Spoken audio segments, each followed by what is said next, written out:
Vijayawada university మంచి భవిష్యత్తు కోసం తెలుగు విద్యార్థులు ఇష్టపడే యూనివర్సిటీ. కాల్ 9059052378 9059052379.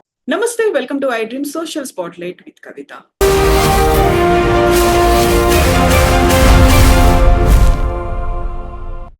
ఇండియా పాకిస్తాన్ మధ్య ఉద్రిక్తతలు చల్లారాయి. అందుకు సంబంధించి కాల్పుల విరమణ ఒప్పందాన్ని ఇరు దేశాలు పాటిస్తున్నాయి.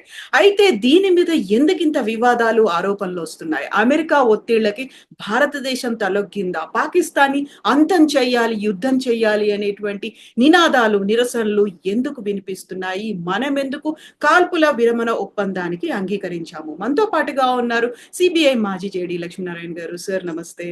నమస్తే కవిత గారు. సార్, ముందు నుంచి పహల్గామ్ అటాక్ కాగానే పాకిస్తాన్ మీద యుద్ధం ప్రకటించాలి, పాకిస్తాన్ని అంతం చేయాలి, ముక్కలు చేయాలి, ప్రపంచ పటం మీద లేకుండా నాశనం చేయాలి, ఇలాంటి నినాదాలు వచ్చాయి. మెల్లిమెల్లిగా ఉద్రిక్తతలు పెరుగుతున్నాయి. మనం ప్రెసిషన్ స్ట్రైక్స్ చేసిన తర్వాత 100 మందిని మట్టు పెట్టామని చెప్పిన తర్వాత ఇప్పుడు కొంచెం మళ్ళీ శాంతి కోసం చర్చలు జరుగుతున్నప్పుడు ఇలాంటి విపరీతమైనటువంటి ధోరణి, క్వైట్ కాంట్రాస్ట్ ఎందుకు కనిపిస్తోంది సార్? అంటే బేసిక్ గా పహల్గావ్ సంఘటన ఏదైతే ఉందో ఏప్రిల్ 22న జరిగింది, అది అత్యంత హేయమైన సంఘటన. ఎందుకంటే ఇంతకు ముందు ఎలా ఉండేదంటే టెర్రరిస్టులు వచ్చేసి జనరల్ గా కాల్పులు జరిపేవాళ్ళు, అమర్నాథ్ యాత్ర కావచ్చు, మిగతావి చూసుకున్నా కూడా. కానీ ఇక్కడ ఏమైందంటే ఇందులో పర్టికులర్ గా ఒక్కొక్కరిని అడిగి ప్రశ్నించి ఆ తర్వాత వాళ్ళ మతం ఏదో కనుక్కొని, వాళ్ళ జాతి ఏదో కనుక్కొని, వాళ్ళ బంధువుల ముందు అంటే భార్య కావచ్చు, తల్లిదండ్రులు కావచ్చు, పిల్లల ముందు ఆ ఇంటికి ఆ వ్యక్తిని చంపడం అన్నది ఇది ఒక విచిత్రమైన పరిస్థితిలో జరిగింది. కాబట్టి ఇది ఊహించుకుంటేనే మనకు అసలు జీర్ణం కాదది. కాబట్టి ప్రతి మనిషి కూడా ఆవేశంతో, ఉద్వేగంతో ఈ సంఘటన జరిగిన తర్వాత వారి రియాక్షన్, ప్రతిక్రియను వ్యక్తం చేశారు. ఎందుకంటే ఇటువంటి సంఘటన ఇంతవరకు జరగలేదు. ఇది చాలా అమానవీయ సంఘటన. కాబట్టి దీన్ని అందరూ ఖండించాము. కాబట్టి దీనికి ప్రతీకారం తీర్చుకోవాలి అన్నది ప్రతి ఒక్కరి ఊహల్లోనూ, ప్రతి ఒక్కరి కోరిక కూడా అప్పుడు ఉండింది. దానికి తగ్గట్టుగా అప్పుడు ప్రధానమంత్రి గారు కూడా భారతదేశం ఖచ్చితంగా ఉగ్రవాదం మీద చర్యలు తీసుకుంటుంది, ఈ ఉగ్రవాద చర్యల్లో పాల్గొన్న వాళ్ళు, వారి మద్దతు ఇచ్చిన వాళ్ళు, ఈ కుట్రలో భాగస్వాములందరినీ కూడా భూభాగంలో ఎక్కడున్నా కూడా వాళ్లను మట్టు పెడతామని వారు స్టేట్మెంట్ ఇవ్వడం జరిగింది. మూతోడ్ జవాబ్ దేంగే అని మన రక్షణ మంత్రి గారు కూడా చెప్పారు. మిట్టి మే మిలాయంగే అని మన హోంమంత్రి గారు కూడా చెప్పారు. సో ఈ విధమైన వారి దగ్గర నుంచి వచ్చిన ఈ స్పందన, ఆ తర్వాత ఇన్ జనరల్ మొత్తం భారతదేశంలోనే ఈ సంఘటన పట్ల వెంటనే ప్రతీకారం తీర్చుకోవాలి పాకిస్తాన్ మీద అన్న భావాలు వ్యక్తమయ్యాయి. ఆ తర్వాత ఆపరేషన్ సింధూర్ మొదలైంది. అంటే మధ్యలో కొన్ని రోజులు మన ప్రిపరేషన్ ఇవన్నీ చేసిన తర్వాత సో ఈ ఆపరేషన్ సింధూర్ అన్నది మొదలు పెట్టడం జరిగింది. భారతదేశం మొదటి నుంచి కూడా ఉగ్రవాదానికి, ఉగ్రవాదులకు విరుద్ధంగా భారతదేశం పనిచేస్తుందని చెప్పి ఎక్కడెక్కడైతే 9 స్థావరాలు ఏవైతే ఉన్నాయో వాటిలో 21 టార్గెట్లని భారతదేశం వెళ్లి ప్రిసిషన్ స్ట్రైక్స్ మీరు అన్నట్టు వెళ్లి చేశారు. అందులో ముఖ్యంగా ఉగ్రవాద సంఘటనలైన లష్కరే తైబా, జైషే మహమ్మద్, హిజ్బుల్ ముజాహిదీన్, వీటి హెడ్ క్వార్టర్స్ అయిన భావల్పూర్ కావచ్చు, మురుడికే కావచ్చు, ఈ ప్రాంతాల్లో మన వాళ్ళు డ్రోన్స్, తర్వాత మిసైల్స్ తో వాళ్ళ ఇన్ఫ్రాస్ట్రక్చర్ ఏదైతే ఉందో దాని మీద దాడి చేశారు. ట్రైనింగ్ క్యాంపుల మీద దాడి చేశారు. ఆ తర్వాత వాళ్ళ హెడ్ క్వార్టర్స్ ఏమున్నాయో వాళ్ళ మీద దాడి చేసి సుమారుగా 100 మందికి పైగా టెర్రరిస్టులను ఆ అటాక్స్ లో మనం బలి తీసుకున్నామని రక్షణ మంత్రి గారు ప్రకటించడం జరిగింది.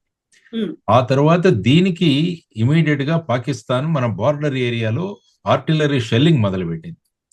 దానివల్ల సుమారుగా ఎల్ఓసికి సరిహద్దుల్లో ఉన్న మన గ్రామాల్లోనూ వాట్లలో మొదలు పెట్టేసరికి సుమారుగా మనం ఒక 15 మందిని కోల్పోయాము, ఒక 45 మందికి గాయాలయ్యాయి.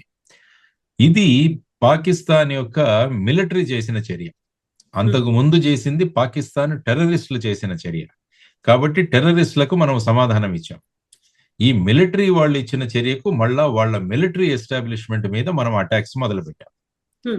అంటే వాళ్ళ ఎయిర్ డిఫెన్స్ సిస్టమ్ కావచ్చు, దాని మీద జమ్మూకు దగ్గరలో ఉన్న వాళ్ళ ఎయిర్ డిఫెన్స్ సిస్టమ్ ఏదైతే ఉందో దాన్ని మొత్తం మీద దాని మీద అటాక్ చేయడం జరిగింది. తర్వాత సుమారుగా ఒక 11 ఎయిర్ బేసెస్ ఏవైతే ఉన్నాయో వాటి మీద డిస్ట్రాయ్ చేయడం జరిగింది. ఆ తర్వాత అనేక ప్రాంతాలలో తర్వాత పాకిస్తాన్ ప్రయోగించిన డ్రోన్లు ఇవేవైతే ఉన్నాయో వాటినన్నింటినీ కూడా మన S-400 ద్వారా దాన్ని గమనించి వాటినన్నింటినీ కూడా కూల్చివేయడం జరిగింది. ఈ విధంగా 2-3 రోజులు జరిగింది. ఆ తరువాత భారతదేశం యొక్క చర్యలు చూసి పాకిస్తాన్ భయపడిపోయి, ముఖ్యంగా ఈ ఎయిర్ బేసెస్ ఏవైతే ఉన్నాయో వాటిలో 11 ఎయిర్ బేసెస్ మీద మనం తీసుకున్న చర్యలు, వాటిలో సుమారుగా పాకిస్తాన్ యొక్క 25% పాకిస్తాన్ ఎయిర్ ఫోర్స్ యొక్క ఈ దే లాస్ట్, అంటే అంత డిస్ట్రక్షన్ జరిగింది వారికి.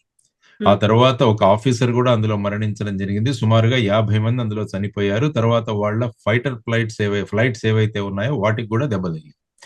సో ఈ విధమైన పరిస్థితిలో ఇక పాకిస్తాన్ ఉక్కిరి బిక్కిరి అయిపోయి వాళ్ళ డైరెక్టర్ జనరల్ మిలిటరీ ఆపరేషన్స్ మన భారతదేశానికి DGMOకి కాంటాక్ట్ చేసే ప్రయత్నం చేశారు ఎక్స్టర్నల్ అఫైర్స్ మినిస్ట్రీ నుంచి.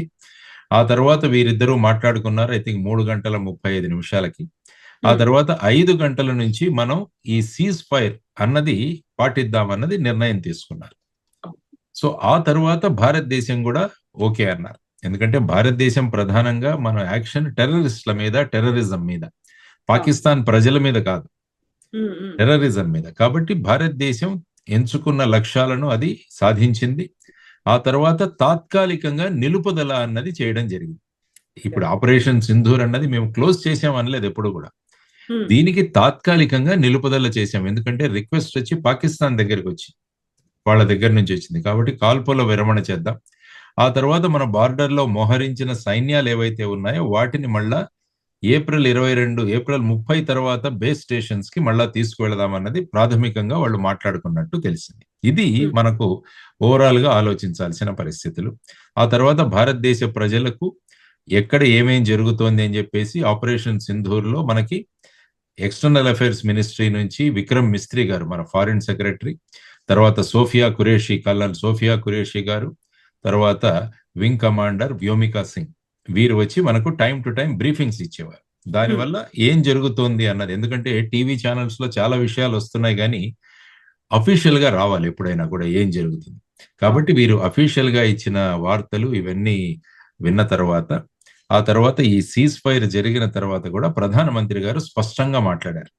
ప్రధానమంత్రి గారు మొన్న మాట్లాడిన విషయాల్లో ఆయన స్పష్టం చేసింది ఏంటంటే, పాకిస్తాన్ వాళ్ళు ఉక్కిరి బిక్కిరి అయిపోయి వాళ్ళు ఇంకా ఏమీ తట్టుకోలేని పరిస్థితిలో వాళ్ళు వచ్చి మనల్ని అడిగారు కాబట్టి మనం ఈ సీజ్ ఫైర్ కి తాత్కాలికంగా మనం ఒప్పుకున్నాము అన్నారు. అందుకనే ఆయన అన్నారు, ట్రేడు, టెర్రరిజం ఇవి రెండు ఒకసారిగా ఉండవు. ఆ తర్వాత టెర్రరిజము, టాక్స్ అంటే ఉగ్రవాదము మరియు మన సంభాషణ, తరువాత రక్తము మరియు నీళ్లు, ఈ రెండు కూడా కలిసి ప్రవహించవని ఆయన స్పష్టంగా చెప్పారు.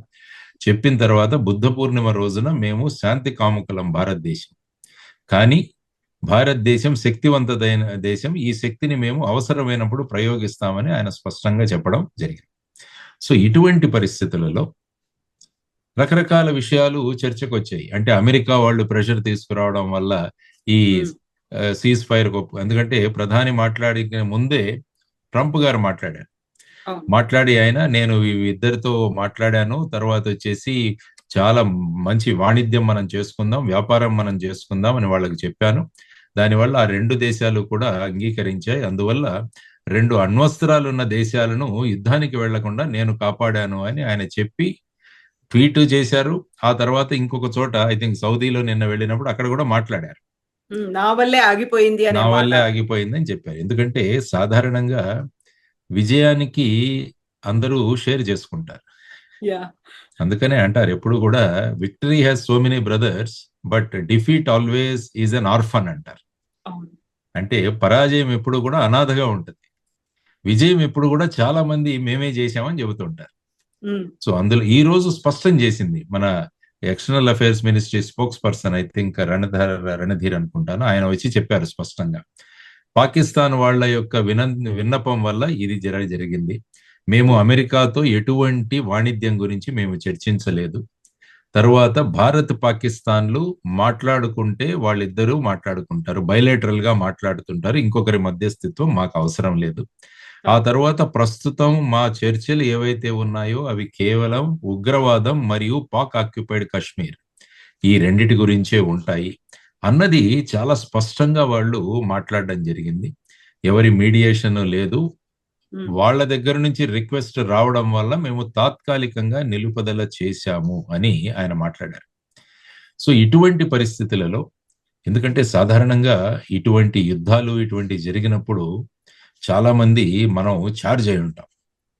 అవును. మన సైకాలజీ ఎలా ఉంటుందంటే థ్రిల్ సైకాలజీ అంటారు. సైకాలజీ థియరీస్ మీరు ఒకసారి చదివితే థ్రిల్ రావాలి మనకి. అందుకనే నేను ఎప్పుడూ చెప్తుంటాను, థ్రిల్ ఉన్న సినిమాలు సక్సెస్ అవుతాయి. ఆ, ఎందుకంటే మనకు ఒక థ్రిల్ క్రియేట్ చేశారనుకోండి, ఆ సినిమాలు చూస్తాం మనం. అడ్రినాలిన్ రష్ అంటాం మనం అడ్రినలిన్ దాన్ని. రష్ అవుతుంటుంది. దానివల్ల ఫర్ ఎగ్జాంపుల్ 'బాహుబలి 1' లో కూడా చివరి సీన్ చూపించేసి మళ్ళా అడ్రినలిన్ 2 సంవత్సరాలు ఆపి పెట్టారు రాజమౌళి. ఆ థ్రిల్ అవును, అవును. ఏమవుతుందో అన్నది. ఆ తర్వాత ఏంటంటే జనరల్ గా వార్ మాంగరింగ్ అన్నది ఇంకొక సైకాలజీ. అంటే ఉమ్, యుద్ధం చేయాలి, కొట్లాడాలి, పోరాటాలు అన్నది జనరల్ గా సైకలాజికల్ థియరీ. కానీ ప్రజల యొక్క ఆశాభావం ఏంటంటే ఈ పాక్ ఆక్యుపైడ్ కశ్మీర్ అన్నది మన భూభాగం. ఉమ్, దీన్ని వాళ్ళు అన్యాయంగా తీసుకున్నారు. కాబట్టి ఇటువంటి అవకాశం మళ్ళా రాదు. ఉమ్, సో ఈ పాక్ ఆక్యుపైడ్ కాశ్మీర్ ను మళ్ళా మన భూభాగంలో కలుపుకోవడానికి ఇంతకు మించిన అవకాశం దొరకదు. ఎందుకంటే పాక్ ఆక్యుపైడ్ కాశ్మీర్ ని, పాక్ ఆక్రమిత కాశ్మీర్ ని వీళ్ళు ఉగ్రవాద చర్యలకు ఉపయోగిస్తున్నారు. కాబట్టి ఇటువంటి పరిస్థితులలో మనం దాన్ని చేయాల్సింది, ఒక అవకాశాన్ని పోగొట్టుకున్నామా అన్నది చాలా మంది మాట్లాడుతున్న విషయం. ఉమ్, సో దానితో ప్రభుత్వ చర్యలు చెబుతున్న ఈ స్పోక్స్ పర్సన్స్ ఎవరైతే ఉన్నారో, విక్రమ్ మిస్త్రీ గారు కావచ్చు, అమ్మాయి సోఫియా ఖురేషి కావచ్చు, లేకుంటే వ్యోమికా సింగ్ కావచ్చు, వీరి గురించి వాళ్ళు ట్రోల్ చేయడం మొదలు పెట్టారు చాలా చోట్ల. అవును. పాపం చివరికి విక్రమ్ మిస్త్రీ గారు తన ట్విట్టర్ అకౌంట్ నే క్లోజ్ చేయాల్సి వచ్చింది ఆయన ఆ పరిస్థితులలో. భారతదేశం మళ్ళా కూడా విక్రమ్ మిస్త్రీ గారు ఆయన స్వయంగా తన అభిప్రాయాలు వ్యక్తం చేయట్లేదు, ప్రభుత్వం యొక్క అభిప్రాయాలను ఆయన ఒక స్పోక్స్ పర్సన్స్ గా ఆయన మాట్లాడుతున్నాడు. True. సో ఈ విధమైన పరిస్థితుల్లో సోషల్ మీడియాలో చాలా ట్రోలింగ్ జరిగింది. సో ఇప్పుడు మనం చూడాల్సిన అంశం ఏంటంటే, ఇప్పుడు ఇంకొకటి ఏంటంటే 1971 బంగ్లాదేశ్ విమోచన గురించి ఇప్పుడు చర్చ జరుగుతోంది మళ్ళా. ఉమ్, అప్పుడు ఇందిరాగాంధీ గారు ప్రధానమంత్రిగా ఉన్నారు. ఆవిడ అమెరికా ప్రెసిడెంట్ నిక్సన్, తర్వాత secretary of state henry Kissinger, వీళ్ళు కూడా భారతదేశానికి మద్దతు పలకకున్నా కూడా ఆవిడ ధైర్యంగా బంగ్లాదేశ్ విమోచనలో మన సైన్యాలను పంపి ఈస్ట్ పాకిస్తాన్ ని వెస్ట్ పాకిస్తాన్ నుంచి సపరేట్ చేసి బంగ్లాదేశ్ అనే కొత్త దేశం తయారవడానికి ఆవిడ ధైర్య సాహసాలు చూపించింది అని ఒక కంపారిటివ్ మొదలు పెట్టారు చాలా చోట్ల. తనే ఐరన్ లేడీ అని. ఐరన్ లేడీ అని. అంటే ఆ సందర్భంగా అప్పుడు మనం చూసుకుంటే ఈవెన్ అటల్ బిహారీ వాజ్పేయి గారు కూడా ఇందిరాగాంధీని దుర్గతో పోల్చారు. ఉమ్, ఎందుకంటే ప్రతిదీ మనం రాజకీయం చేయకుండా ఆ ఇన్సిడెంట్ గురించి మనం మాట్లాడాలి. యాక్చువల్గా మీరు 1971 బంగ్లాదేశ్ గురించి ఒకసారి ఆలోచిస్తే, అప్పుడు ఈ రెండు దేశాలు న్యూక్లియర్ దేశాలు కావు. ఉమ్, ఈ రెండు దేశాల మధ్య అణ్వస్త్రాలు లేవు. కన్వెన్షనల్ వార్ఫేర్ అంటే మన సైన్యము, తర్వాత ఎయిర్ ఫోర్సు, నేవీ, మామూలుగా ఈ మూడు వాటి గురించి వస్తుంది. అప్పుడు ఇంత టెక్నాలజీ కూడా లేదు అక్కడ. ఉమ్, ఈ డ్రోన్లు కానీ మిసైల్స్ కానీ ఇలాంటి టెక్నాలజీ లేదు. కన్వెన్షనల్ వార్ఫేర్ తో మనం చేశాము. ఆ తర్వాత yeah. అవామీ లీగ్ అన్న పార్టీ ఎలక్షన్లలో బ్రహ్మాండమైన విజయం సాధించింది ముజిబుర్ రెహమాన్ గారి అధ్యక్షత. కానీ బంగ్లాదేశ్ కానీ వెస్ట్ పాకిస్తాన్ ఏదైతే ఉందో, అంటే మన ప్రస్తుత పాకిస్తాను, వీళ్ళు ఈ ప్రభుత్వం రావడానికి వాళ్ళు అనుమతించలేదు. దానితో అక్కడ సైన్యాన్ని దింపి అక్కడ ప్రజాస్వామ్యంగా గెలిచిన పార్టీ మీద వాళ్ళు చర్యలు తీసుకోవడం మొదలుపెట్టారు. సుమారుగా 15 లక్షల మంది ఆల్మోస్ట్ అందులో మరణించారు. ఆల్మోస్ట్ 1 కోటి మంది అక్కడి నుంచి భారతదేశానికి శరణార్థులుగా కూడా రావడం జరిగింది. సో ఇటువంటి పరిస్థితులలో భారతదేశం ఏమి చేయాలి అని అప్పటి ప్రధాని ఇందిరాగాంధీ గారు అనేక దేశాలను విజిట్ చేశారు. చేసి అక్కడ వాళ్ళ మద్దతును కూడగట్టుకోవడానికి ప్రయత్నించారు. కానీ అమెరికా నుంచి మద్దతు రాలేదు. అప్పుడు రష్యాతో వెళ్లి ఇందిరాగాంధీ గారు మాట్లాడి రష్యా భారతదేశానికి తోడుగా నిలిచింది. ఎందుకంటే రష్యా అటు చైనా పాకిస్తాన్తో ఉంది కాబట్టి రష్యా భారతదేశంతో ఉంది. ఆ తర్వాత అది వింటర్ కాబట్టి డిసెంబర్లో జరిగింది ఈ యుద్ధం. ఏదైతే 3వ తారీఖున మనం వెళ్ళాం అక్కడికి, 3వ తారీఖున వెళ్ళాం. అప్పుడు ఏంటంటే మంచి వింటర్. ఆ సమయంలో అప్పుడు చైనా సైన్యం హిమాలయాలు దాటి రావడానికి చాలా కష్టతరమైన పరిస్థితి. అందుకనే ఆ కాలంలో army general Sam Manik Shah గారు, ఆయన ఇందిరాగాంధీ గారు మార్చిలోనే అక్కడికి వెళదామని చెప్పారు. కానీ శామ్ మానిక్ షా ఏమన్నారంటే ఇది సరి అయిన సమయం కాదు, ఎప్పుడైతే వింటర్ మొదలవుతుందో ఆ సమయంలో వెళదాం మనము. ఎందుకంటే ఆ తర్వాత ఇప్పుడే వెళితే బంగ్లాదేశ్ లో వానలు ఉంటాయి, వర్షాలు పడతాయి, అది మనము ఆపరేట్ చేయలేం, ఎందుకంటే కొత్త భూభాగం మరి.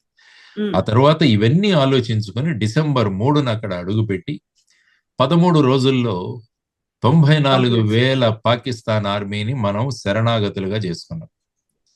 అటు వెస్ట్ సైడ్ లోనూ జరిగింది యుద్ధం, సుమారుగా 12 మన నగరాల మీద పాకిస్తాన్ వాళ్ళు ఎయిర్ ఫోర్స్ వచ్చి యాక్షన్ తీసుకోవడం జరిగింది. ఆ తర్వాత వచ్చేసి ఈస్ట్ సైడ్ న కూడా మీరు చూస్తే విశాఖపట్నం దగ్గర గాజీ అని ఒక యుద్ధ నౌక సబ్మెరైన్ కూడా వచ్చి అక్కడ మొత్తం విశాఖపట్నాన్ని అంతం చేయడానికి ప్రయత్నించారు. సో దాని మీద కూడా మనం నేవీ ద్వారా చర్యలు తీసుకున్నాం. సో ఈ విధంగా 13 రోజుల్లో ఈస్ట్ పాకిస్తాన్ ని బంగ్లాదేశ్ గా ఒక కొత్త దేశ ఆవిర్భావం జరిగింది. అక్కడ ఏంటంటే ముఖ్యంగా మనం చూసుకోవాల్సింది, అక్కడ ప్రజలే ప్రభుత్వానికి ఆర్మీకి వ్యతిరేకంగా అప్పుడు తయారై ఉన్నారు. వారికి మద్దతుగా భారతదేశ సైన్యం నిలిచింది. అంటే ఏదైనా భూభాగం ఆక్యుపై చేసుకోవాలి, లేకుంటే వాటిని విమోచన చేయాలంటే ఆ ప్రజల మద్దతు అన్నది చాలా అవసరం. ఇప్పుడు దాన్నే మనం ఇక్కడికి అన్వయించుకుంటే పిఓకేకి, ప్రస్తుతం పిఓకేలో ఉన్న ప్రజలను పాకిస్తాన్ ప్రభుత్వం గాని ఈ ఉగ్రవాద సంస్థలు గాని భారత్కు వ్యతిరేకంగా వాళ్ళని తయారు చేశారు. అందువల్ల అక్కడ మనకు వెళ్ళి అక్కడ ప్రజల మద్దతు దొరుకుతుంది అని అనుకునే పరిస్థితి లేదు అక్కడ. ఈ మధ్య మొదలైంది. ఈ మధ్య పాక్ ఆక్యుపైడ్ కాశ్మీర్లో యువతరం పెద్ద సంఖ్యలో మాకు ఈ పాకిస్తాన్ ఏమీ చేయడం లేదు అన్నది ఒక 5 లక్షల మందితో ఒక పెద్ద మీటింగ్ పెట్టడం జరిగింది అక్కడ. దానికి ప్రధానమైన కారణం ఏంటంటే, మనం 2019లో ఆర్టికల్ 370ని రద్దు చేసిన తర్వాత కశ్మీర్లో జరిగిన అభివృద్ధి, ఉద్యోగ అవకాశాలు, పెట్టుబడులు, టూరిజము ఇవంతా పెరగడం వల్ల ఏమంటే కశ్మీర్లో మళ్ళా నార్మల్సీ వచ్చేసింది. దానివల్ల ప్రతి ఒక్కరికి ఆదాయం రావడం మొదలైంది. ఎందుకంటే టూరిజం బేసిక్ గా మీకు ఆదాయం అక్కడ. అందుకని కశ్మీర్ ప్రజలు ఆనందంగా ఉన్నారు. అది పాకిస్తాన్, ఆ పాక్ ఆక్యుపైడ్ కశ్మీర్ లో ఉన్న యువతరానికి అది చూసి భారతదేశం అయితే బ్రహ్మాండంగా ముందుకు వెళుతోంది, ఈ పాకిస్తాన్ ముందుకు వెళ్ళట్లేదని వాళ్ళ నిరసనలు మొదలయ్యాయి. దీన్ని మనం ఇంకా కూడా ఎక్కువగా చేయగలగాలి అక్కడ. ఎందుకంటే అక్కడ మేము పాకిస్తాన్ లో కాదు భారతదేశంలో ఉండడానికి మేము సిద్ధంగా ఉన్నాము అన్న ఒక భావనలు తీసుకురావడం అంటే యుద్ధం చేయకుండానే ఆ భాగాన్ని మనం తీసుకురావచ్చు. ఎందుకంటే యుద్ధం చేసి కూడా తీసుకురావచ్చు, ఇప్పుడు అందులో ఏం కాదు. కానీ భూభాగాన్ని ఆక్యుపై చేస్తున్నామన్న ఒక విధానం రాగానే చైనా ఎలా స్పందించిందో చూడండి. పాకిస్తాన్ సార్వభౌమత్వానికి ఎవరైనా గనక దానికి విఘాతం కలిగిస్తే మేము పాకిస్తాన్తో ఉంటామని చైనా ప్రకటించింది. ఎందుకంటే చైనాకు ప్రధానంగా పిఓకే వారికి చాలా సహాయం కావాలి పిఓకే నుంచి.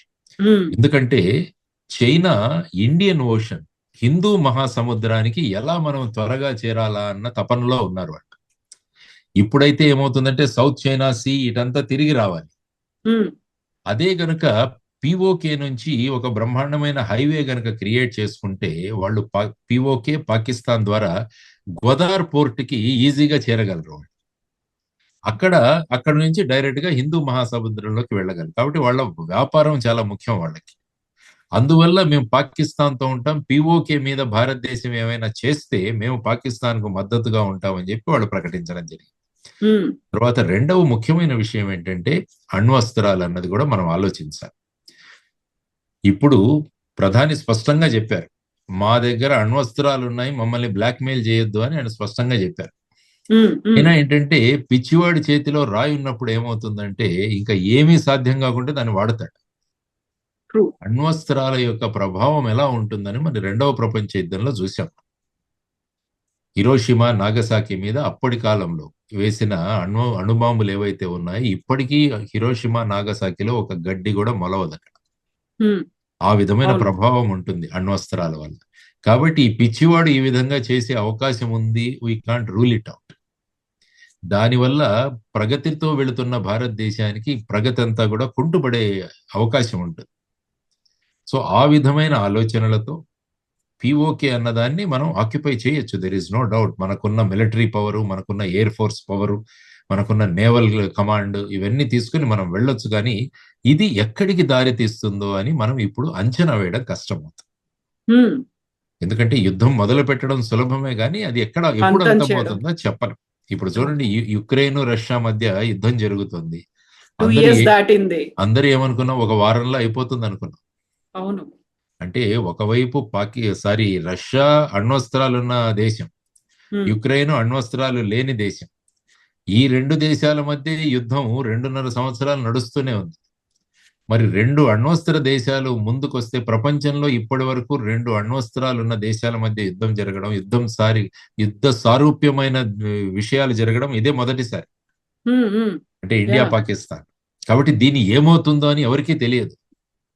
సో అటువంటి పరిస్థితులలో మనం ఏం చేయాలి అన్న ధోరణిలో చూసుకొని, పాకిస్తాన్ డీజీఎంఓ నుంచి రాగానే మన భారతదేశం కూడా మేము తాత్కాలికంగా ఆపరేషన్ సింధూర్ని నిలుపుదల చేస్తున్నాము. ఇది ముగించడం లేదు, మనం ఓన్లీ ఒక విరామం. మన ఇంటర్వెల్ లాగా, సినిమాలో ఒక ఇంటర్వెల్ లాగా పెట్టాం. ఆ తర్వాత మీరు ఏ విధంగా ప్రవర్తిస్తారో దాన్ని బట్టి భారతదేశం స్పందిస్తుంది. ఇది చాలా ముఖ్యమైన విషయం. కాబట్టి ఇప్పుడు ఈ భారత పాకిస్తాన్ల మధ్య రాబోయే కాలంలో ఏం జరగబోతుంది అన్నది కూడా ఒక ఉత్కంఠ. ఎందుకంటే రకరకాల ప్రజలు, చర్చలు అవి జరుగుతున్నాయి, కంపారిజన్లు మొదలవుతున్నాయి. కాబట్టి వీటన్నిటిని పక్కన పెట్టుకొని నాయకత్వం తీసుకున్న నిర్ణయాలు భారతదేశ హితం కోసం తీసుకుంటారు. ఇది సింధూర్ ముగిసిందని ఎప్పుడు చెప్పలేదు ప్రధాని గారు. బాకీ హై అని నర్వానే గారు కూడా చెప్పారు. ఎక్స్ ఆర్మీ చీఫ్ నర్వానే గారు తన దీంట్లో ట్విట్టర్ లో కూడా పెట్టారు. వీరు కూడా స్పష్టంగా చెబుతున్నారు, మీరు యు బీ రెడీ, మీ ప్రవర్తన మీద ఆధారపడింది. ఈ రోజు చూసుకుంటే షోపియాన్ లో 3 టెర్రరిస్టులను మట్టుబెట్టడం జరిగింది మనం. సో ఆ విధమైన పరిస్థితులలో ఇప్పుడు ఏం చేయాలి అన్న దాని గురించి కూడా మనం కొద్దిగా చర్చించుకోవాలి. అంటే ఈ చర్చలు ఎక్కడ జరుగుతాయి అన్నది కూడా ఒకటి, ఎప్పుడు జరుగుతాయి అన్నది కూడా ఒకటి. ఈ రోజు cabinet committee for security meeting కూడా ఈ రోజు జరిగింది. దాని అవుట్కమ్ ఏముంటుందో తెలుస్తుంది మనకు. సపోజ్ ఈ చర్చలు జరిగితే, భారతదేశం ప్రధాని గారు కూడా మాట్లాడారు. ఆయన ముఖ్యంగా చెప్పడం ఏంటంటే, భారతదేశానికి కావలసిన ఉగ్రవాదులు ఎవరైతే ఉన్నారో వాళ్ళందరినీ కూడా పాకిస్తాన్ మాకు అప్పజెప్పాలి. దావూద్ ఇబ్రహీం కావచ్చు, మౌలానా మసూద్ అజర్ కావచ్చు, హఫీజ్ సయ్యద్ కావచ్చు, లఖ్వీ కావచ్చు, ఇటువంటి టెర్రరిస్టులు భారతదేశ కేసుల్లో ఉన్నారో వాళ్ళందరినీ కూడా మాకు అప్పజెప్పాలి. అది ఒక కండిషన్ కావచ్చు. రెండవది, పాక్ ఆక్యుపైడ్ కశ్మీర్ ను మీరు మాకు రిటర్న్ చేయాలి. ఎందుకంటే మా భూభాగం అది. మీరు అప్పుడు రిజల్యూషన్ 47 ప్రకారం మీ సైన్యం అంతా కూడా అక్కడి నుంచి వెళ్ళిపోవాలని చెప్పి యునైటెడ్ నేషన్స్ చెప్పినా కూడా మీరు అక్కడే ఉన్నారు. కాబట్టి దాన్ని బట్టి మీరు వెళ్ళిపోవాలి. సో ఇటువంటివి పాక్ ఆక్యుపైడ్ కశ్మీర్ నుంచి ఈ విధంగా మాట్లాడచ్చు. యాక్చువల్గా మీరు చూసుకుంటే నిన్న బలూచిస్తాన్ అదొక స్వతంత్ర దేశంగా ప్రకటించుకుంది. అవును, బలూచిస్తాన్ అన్నది స్వతంత్ర దేశంగా ప్రకటించింది. కాబట్టి పాకిస్తాన్కి ఇంకొక తలనొప్పి మొదలైంది, ఇంకొక ముక్క అయిపోయింది అది. తర్వాత అక్కడ ఉన్న బలూచిస్తాన్ లిబరేషన్ ఆర్మీ వాళ్ళు కూడా ఇంతకు ముందు 10, తర్వాత 12, 22 మంది పాకిస్తాన్ ఆర్మీని పొట్టన పెట్టుకున్నారు. రైలు హైజాక్ చేశారు, అక్కడ ట్రైన్ హైజాకింగ్ జరిగింది. 8 మంది చైనీస్ ఇంజనీర్లను వాళ్ళు అక్కడ జరుగుతున్న కార్యక్రమాల్లో, వాళ్ళ అభివృద్ధి కార్యక్రమాల్లో అక్కడ కూడా వాళ్ళ మీద అటాక్ చేయడం జరిగింది. కాబట్టి ఇంకొక ఫ్రంట్ ఓపెన్ అయింది పాకిస్తాన్. అంటే వాళ్ళతో బిజీగా ఉంటారు. సో ఇటువంటి పరిస్థితులు మనకున్నాయి. కాబట్టి మనం ఇంకొకటి ఏం చేసామంటే, Jammu and Kashmir reorganisation act 2019లో పాక్ ఆక్యుపైడ్ కశ్మీర్ కి 24 ఎమ్మెల్యే సీట్లను మనం అలాట్ చేసాం. ఇప్పుడు మీరు జమ్మూ అండ్ కాశ్మీర్ అసెంబ్లీ చూస్తే 24 సీట్లు వేకెంట్లుగా ఉన్నాయి. ఎన్నికలు జరగలేదు ఇంకా. ఎందుకంటే మనది పాక్ ఆక్యుపైడ్ కశ్మీర్ మన భూభాగం. కాబట్టి ఆ భూభాగానికి 24 ఎమ్మెల్యేలు మేము ఆల్రెడీ పెట్టున్నాం ఇందులో. కాబట్టి దాన్ని తీసుకుంటాం, ఆ 24 ఎమ్మెల్యేలు అక్కడి నుంచి వస్తారు అన్నది మన ఆశాభావం. కాబట్టి అది ఎప్పటికైనా భారతదేశంలో రావాల్సిందే. కాబట్టి ఇప్పుడు భారతదేశం ఏం చేయొచ్చు అంటే, పిఓకే గవర్నమెంట్ ఇన్ ఎక్సైల్ అని మొదలు పెట్టచ్చు. అంటే అజ్ఞాతంలో పాక్ ఆక్యుపైడ్ కాశ్మీర్ ప్రభుత్వం. అంటే ఇంతకుముందు ఎల్టీటీ వాళ్ళు శ్రీలంకలో ఉండేవారు. Yeah. వాళ్ళు ఏం చేశారంటే ఐ థింక్ ఐర్లాండ్ లో వాళ్ళు ఎల్టిటి గవర్నమెంట్ ఇన్ ఎక్సైల్ అని అక్కడ గవర్నమెంట్ ఉండేది. Hmm. అక్కడ ఐ థింక్ యాంటోనీ బాలసింగం అని ఆయన అక్కడ ఉండేవాడు. Okay. సో ఆ విధంగా మనం కూడా ఒక PoK government in exile or PoK MLAs in exile అన్నది మొదలు పెట్టుకొని అక్కడ నుంచి ఎవరైనా మద్దతు ఇస్తున్న వాళ్ళు ఉంటే వాళ్ళని డైరెక్ట్ గా అపాయింట్ చేయొచ్చు. అంటే భారతదేశం యొక్క భావాలను పిఓకేలో వీళ్ళు తీసుకెళ్తారు ముందుకి. అక్కడ ప్రజాభిప్రాయాన్ని కూడగడతారు. Yeah. కూడగట్టి భారతదేశానికి మద్దతుగా అక్కడ వాతావరణాన్ని సృష్టిస్తారు. ఆ తర్వాత భారతదేశంలో పిఓకే కలిసిపోతుంది. సో ఈ విధమైన చర్యలు అన్నవి రాబోయే కాలంలో జరుగుతాయన్నది నా అంచనా. Hmm. ఎందుకంటే ఆ ప్రదేశాన్ని మనకు అనుకూలంగా తయారు చేసుకోవాలి, ట్యూన్ చేసుకొని ప్రజల్ని మన వైపు చేసుకోవాలి. ఎస్, ఎందుకంటే అప్పుడు 47 రిజల్యూషన్ లో మీరు చూస్తే అక్కడ ప్లెబిసైడ్ జరపాలి, ప్రజా అభిప్రాయ సేకరణ జరగాలని పెట్టారు. సో ఇన్ కేస్ అక్కడి వరకు వెళితే ఆ భూభాగంలో ఉన్న ప్రజలందరూ మేము భారతదేశంలో ఉంటామంటే ఆటోమేటిక్ గా మన దేశానికి వచ్చేస్తుంది. సో ఈ విధమైన పరిస్థితులలో భారతదేశం ఏ విధంగా ముందుకు వెళ్ళబోతుంది అన్నది మనం అందరం కూడా వేచి చూడాల్సిన ఒక విషయం. సో అందుకనే ప్రజలకు మీ ద్వారా నేను తెలియజేస్తున్నది ఏంటంటే ఆపరేషన్ సింధూర్ అన్నదాన్ని మనము క్లోజ్ చేయలేదు, జస్ట్ ఒక బ్రేక్ ఇచ్చున్నాం మధ్యలో. సో ఆ తర్వాత పాకిస్తాన్ ఏ విధంగా ప్రవర్తిస్తుందో దాన్ని బట్టి భారతదేశం యొక్క ప్రతిచర్యలు ఉంటాయి అన్నది మనం అందరం కూడా గమనించాల్సిన అంశం. కాబట్టి సోషల్ మీడియా మన దగ్గర ఉంది కదా అని ఇష్టం వచ్చినట్టు కామెంట్లు పెట్టడం ఇవన్నీ కూడా కరెక్ట్ కాదు. కీబోర్డ్ తో యుద్ధాలు చేసేస్తున్నాము. సరే, ఇప్పుడు సీజ్ ఫైర్ కి సంబంధించి ఒక ఒప్పందం కుదుర్చుకున్నప్పటికీ అడపాదడపా షెల్లింగ్లు అనేవి అవుతున్నాయి. అక్కడ ఉన్నటువంటి అవుట్స్కట్స్ లో ఉన్నటువంటి స్థానికులు ఆ బాంబుల శబ్దాన్ని వింటున్నారు. అలాంటప్పుడు పాకిస్తాన్ అంత వైలేట్ చేస్తున్నప్పుడు మనం ఎందుకు బుద్ధిగా ఇలాంటి ఒప్పందం కుదుర్చుకున్నాము, సైలెంట్ గా ఉంటున్నాము అనేటువంటి ఒక మాట కూడా సార్. సాధారణంగా ఎలా ఉంటుందంటే బార్డర్ దగ్గర కవ్వింపు చర్యలు అన్నవి ఇది గవర్నమెంట్ లెవెల్ నుంచి జరగవు మామూలు. అక్కడ లోకల్ గా ఉన్న కొంతమంది ఒకడు నిల్చుకొని వాడు ఫైర్ చేస్తాడు, దానికి మనం రిప్లైస్ ఇది అయితే సర్వసాధారణంగా జరుగుతూనే ఉంటుంది. కానీ మొన్న చూసాం మనం ఎల్ఓసి మొత్తం మీద ఆర్టిలరీ షెల్స్ తో ఫైరింగ్ చేయడం. అదేంటంటే మిలిటరీ కమాండ్ వల్ల జరిగిన ఆపరేషన్. సాధారణంగా ఏంటంటే చిన్న చిన్న పోస్టులు ఉంటాయి బార్డర్ పక్కనంతా, వాళ్ళు ఫ్రస్ట్రేషన్ లో ఉంటారు. ఆ ఫ్రస్ట్రేషన్ లో ఎవడో ఒకడు ఫైర్ ఓపెన్ చేస్తాడు చిన్న స్మాల్ ఆర్మ్స్, అప్పుడు మనం రిప్లై ఇస్తాం. దానివల్ల ఏంటంటే పెద్దగా మనకు ఏమాత్రం ఇది అవ్వదు, మనకి ఏ విధమైన ఎఫెక్ట్ ఉండదు, ఊరికే మేమున్నాం అని చూపించుకోవడానికి. ఎప్పుడైతే ఆర్టిలరీ షెల్లింగ్ కానీ ఇలాంటిది మొదలవుతే అది ప్రభుత్వం కానీ మిలిటరీ యొక్క అనుమతితోనే జరుగుతుంది. అప్పుడు మళ్ళా పాకిస్తాన్ రియల్ గా సీజ్ ఫైర్ కి వారికి వీళ్ళు ఉల్లంఘించారు అన్నదానికి ఒక నిష్కర్ష మనం తీసుకురావచ్చు అనమాట. సో ఇలా చిన్న చిన్న ఈ ఫైరింగ్లు అన్నవి జరుగుతుంటాయి. సో ఆ విధంగా చూసుకుంటే ఇప్పుడు పాకిస్తాన్ ఎక్కడా కూడా ధైర్యం లేదు వాళ్ళకి. భారతదేశం ఏంటో అన్నది మనం చూపించాం. అందుకనే నిన్న ప్రధానమంత్రి గారు కూడా బార్డర్ లోకి వెళ్ళి వచ్చారు. ఏ పోర్ట్ అయితే ఎయిర్ బేస్ అయితే మేము పూర్తిగా నష్టపరిచాము అని పాకిస్తాన్ ఏదైతే ప్రకటించిందో అక్కడికే వెళ్ళి వచ్చారు ఆయన. ఏదైతే భారత్ S-400 డిఫెన్స్ సిస్టమ్ ని మేము పూర్తిగా నాశనం చేశామో దాని బ్యాక్గ్రౌండ్ లో ఆయన ఫోటో వచ్చింది.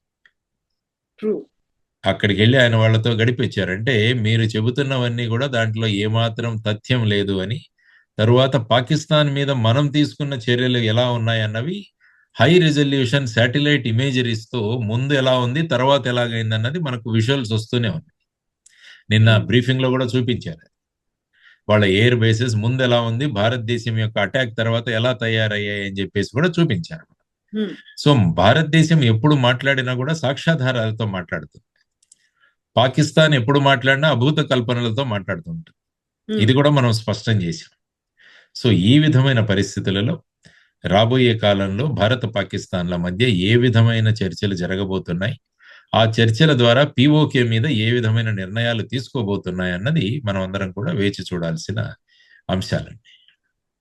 Thank you so much sir. చాలా క్లియర్ గా పిల్లలకి ఒక పాఠం చెప్తే ఎంత చక్కగా అర్థం అవ్వాలో అలా చెప్పినందుకు, బోల్డ్ అన్ని డౌట్స్ ఉండే అవన్నిటిని క్లారిఫై చేసినందుకు thank you so much sir. Right అమ్మా, నమస్తే. నమస్తే సార్, థ్యాంక్ యూ. నమస్తే.